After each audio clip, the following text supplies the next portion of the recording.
اوبه د الله سبحانه و تعالی له نعمتونو څخه هغه ستر نعمت دی چې د بشر د ژوند ټولې چارې ورپورې تړلې دي او افغانستان د اوبو سرچینو له اړخه بډایه هیواد دی چې په خپلو 5 سیندیزو حوزو کې خوږې اوبه لري. د اقلیم بدلون، نفوس زیاتېدل، صنعتي فابریکې او په ښارونو کې د خلکو ګڼې ګوڼې د اوبو سرچینې زیانمنې کړي او بشر یې د اوبو کمښت او وچکالۍ له ګواښ سره مخ کړی دی او دغه نړیواله ستونزه ورځ تر بلې د زیاتېدو په حال کې ده.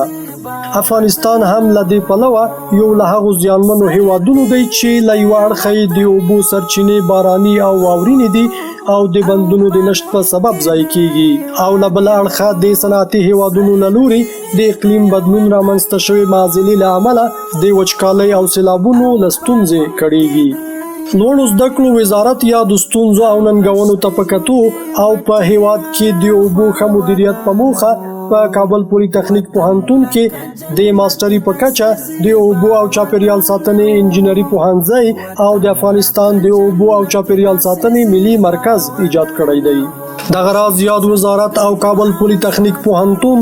د خپل مسؤلیت له مخې په افغانستان کې د اوبو مدیریت او شته ستونزو ته د رسیدنې په موخه د اوبو نړیوال کنفرانس دایر کړ چې د هیواد او نړۍ له ګوټ ګوټ څخه د پوهنتونونو استادان، څیړونکي، پالیسي جوړونکي، متخصصین او د اوبو په چارو کې ښکېلې ادارې کوربه دي.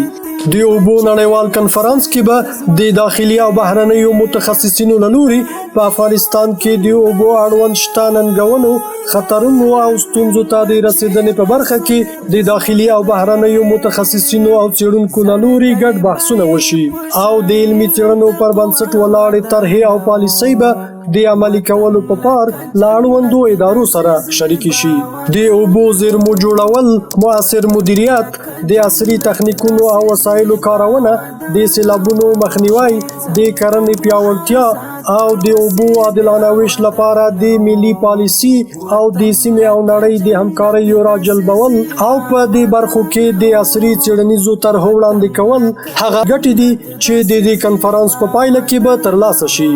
د خوښۍ ځای دی چې کابل پولی تخنیک پوهنتون د اوبو نړیوال کنفرانس کوربه دی. دغه پوهنتون په هیواد کې د انجینري برخو د ځانګړي پوهنتون په توګه په 1442 هجري شمسي کال کې د کابل ښار 5مې ناحیې اړوند سیمه کې پر 360 تجربه ځمکه ورغول شو. یاد پوهنتون اوس مهال 4 معاونیتونه، 8 پوهنځي او 33 څانګې لري چې هر کال د لیسانس او ماستري په کچه مسلکي انجینران ټولنې ته د خدمت لپاره وړاندې کوي. کابل پولی تخنیک پوهنتون د محصلینو د زده کړو او عملي کار لپاره مجهز کتابتون، لابراتوارونه، مجهز کمپیوټر لاب، تخنیکی موزیمونه، د مطالعې لپاره پراخه شنه ساحه او د زده کړو لپاره نورې معیاري اسانتیاوې لري. همدامهال دغه پوهنتون د اداري کارکوونکو سربیره 318 تنه د ډاکټرا، ماستر او لیسانس په کچه استادان لري چې په پوره صداقت او مسلکي ډول